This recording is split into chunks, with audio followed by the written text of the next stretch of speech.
Bueno, vamos a retomar un poquito lo que estábamos viendo la clase pasada, principalmente el manejo de la sanción en derecho internacional. La sanción en derecho internacional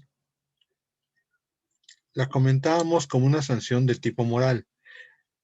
Habíamos dicho que la sanción implica que es una autoridad la que te impone esa sanción por el incumplimiento de las normas de derecho internacional, pero en el derecho internacional no hay una autoridad superior. Por lo tanto, el decir que no hay una autoridad superior hace que no sea coercible. No hay coercibilidad en el derecho internacional. Sin embargo, no quiere decir con esto que no exista el derecho. Nosotros entendemos que sí existe el derecho, puesto que nosotros pensamos que la sociedad internacional es un jardín de niños con indumentaria blanca, y todos los niños que tienen una indumentaria blanca tratan de verse bien, trata de verse limpio.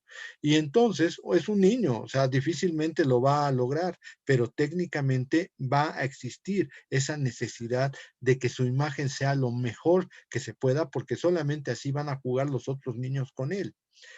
Bajo este concepto, la idea de la indumentaria blanca y de la imagen de los países para poder tener una mejor impresión con los demás es que, pues si no estás limpio, no vas a tener cooperación, no van a acercarse los niños a jugar.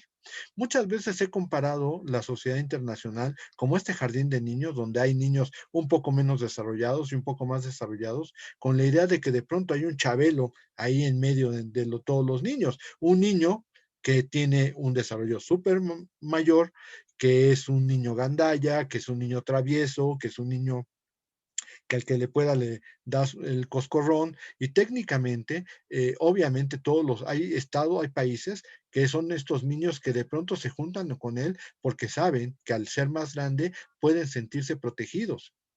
También hay niños que están resentidos con ese país y que técnicamente lo que van a hacer es meterle el pie o hacerlo caer o hacerlo tropezar, entre otras cuestiones.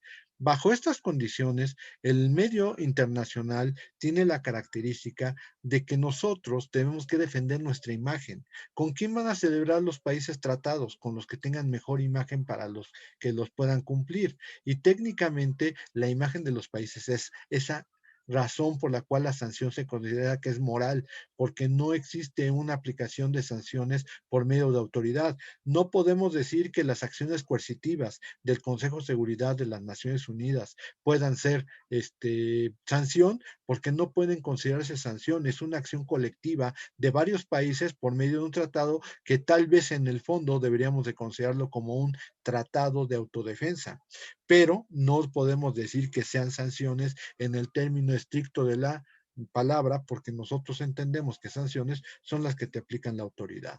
Por eso, yo siempre he comentado, el derecho internacional, no tienen ustedes una idea de cuántas normas de derecho se cumplen.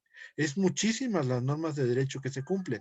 ¿Qué pasa con las que no se cumplen? Las que no se cumplen, por obvias razones, se vuelven excepcionales, son las que salen en los periódicos, son aquellas en las cuales pues se ve luego el gandallismo de algún estado, la mala actitud de algún estado para con otro, pero no son la mayoría de las relaciones de derecho internacional que normalmente hay en el mundo. Por eso, ahí sí consideramos que técnicamente la sanción es de tipo moral, sin tener que acudir a cuestiones de fuerza, porque eso podríamos entenderlo como una venganza, como una autotutela, más nunca como una sanción.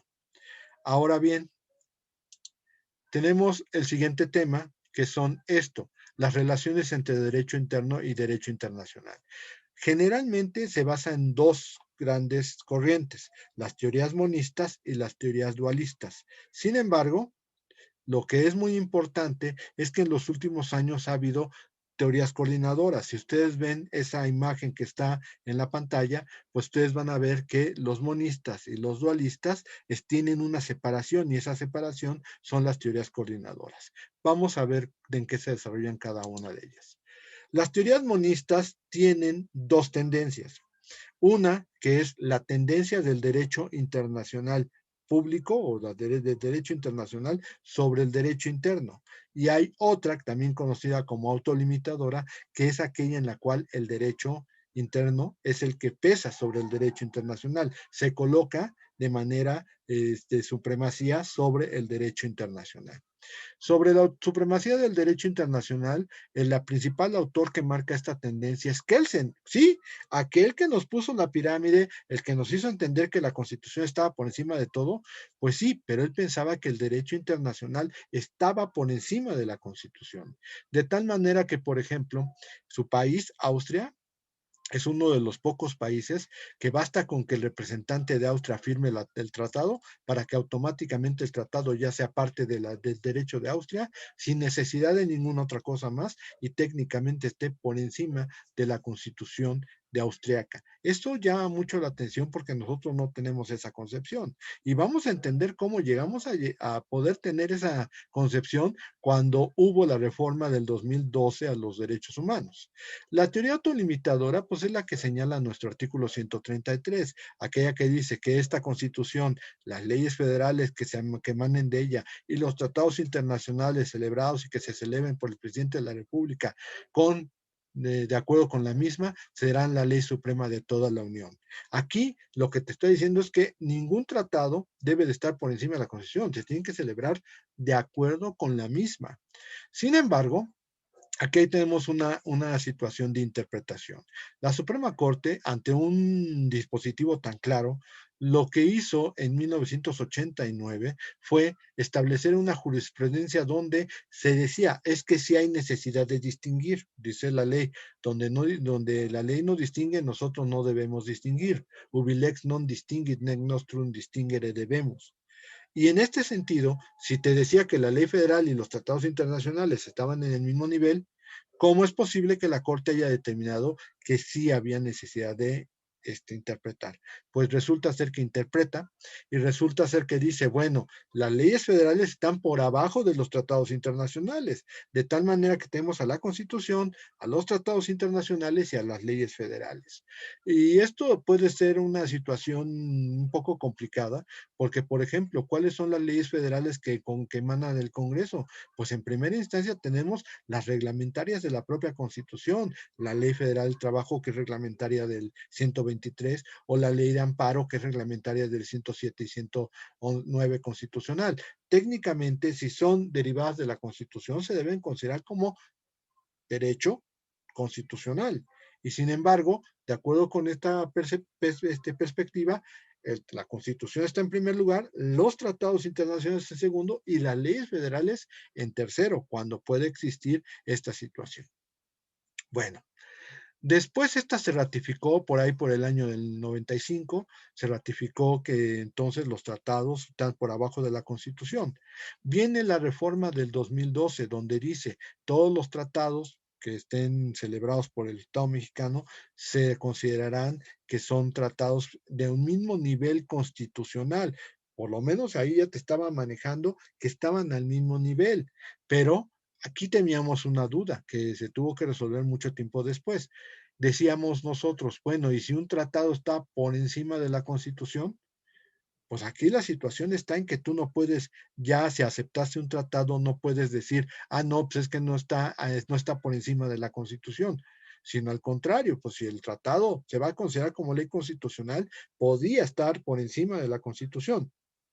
Sin embargo, yo siempre fui muy cauto al respecto porque yo dije, bueno, esto habrá que ser, si se la Corte ha interpretado de unas maneras impresionantes la ley, a veces sin necesidad de que se tuviera que interpretar, pues esto va a quedar a interpretación y habrá que ver cómo reacciona la Corte ante un caso de esos. Bueno, pues eso es caso, ya se dio por ahí por pasando el 2014, en donde la propia Corte establece ante la situación entre un tratado de derechos humanos que estaba por encima de la Constitución y ante la duda de cuál es el que se debe de respetar, si el tratado o la Constitución, la Corte, en un acto que pues fue de bastante miedo, dijo, pues se tiene que respetar la Constitución.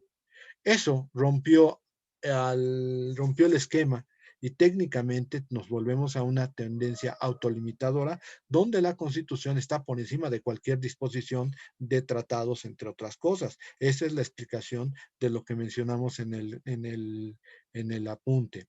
Sin embargo, bueno, pues yo creo que deberíamos de haber saltado un poquito más y al dejar los tratados por encima de la Constitución, tendríamos que obligar a nuestras autoridades a tener un poco más de cuidado en lo que ellos aceptan. Pero bueno, esas son las teorías monistas. Si ustedes se dan cuenta, nuestro artículo 133 constitucional es autolimitadora y es de esta tendencia monista. Pero hay otra tendencia dualista, que es la del derecho interno y el derecho internacional, que no se relacionan para nada. En las teorías dualistas tenemos dos situaciones. Una que dice la diferencia es de respecto de las relaciones, que está encabezada por Triple y que dice el derecho interno regula personas, el derecho internacional regula estados y organismos internacionales. No son lo mismo. Nosotros podemos hablar mucho, mucho, mucho al respecto y poder decir, bueno, pues los estados están formados a final de cuentas por persona, pero las obligaciones no recaen hasta abajo, sino generalmente se quedan en el estado. Si una persona, si un individuo viola una norma internacional, el que tiene que responder de esa violación debe ser el estado. Eso es lo que dice Triple respecto de las diferencias en cuanto a las relaciones jurídicas que se generan. Ancelotti, que es otro autor estado italiano, nos dice que la diferencia entre el derecho interno y derecho internacional es de fuente jurídica y comenta, técnicamente la internacional, la ley internacional, no se alimenta de las leyes nacionales. Y lo mismo, las leyes nacionales no tienen nada que ver con las leyes internacionales. Nosotros podemos discutir mucho al respecto, pero definitivamente la creencia de este tipo de denominación dualista, pues hace pensar que entonces de verdad el derecho interno y el derecho internacional entonces son dos cosas distintas. Bueno, pues entonces seguimos compartiendo la pantalla. Son dos cosas distintas.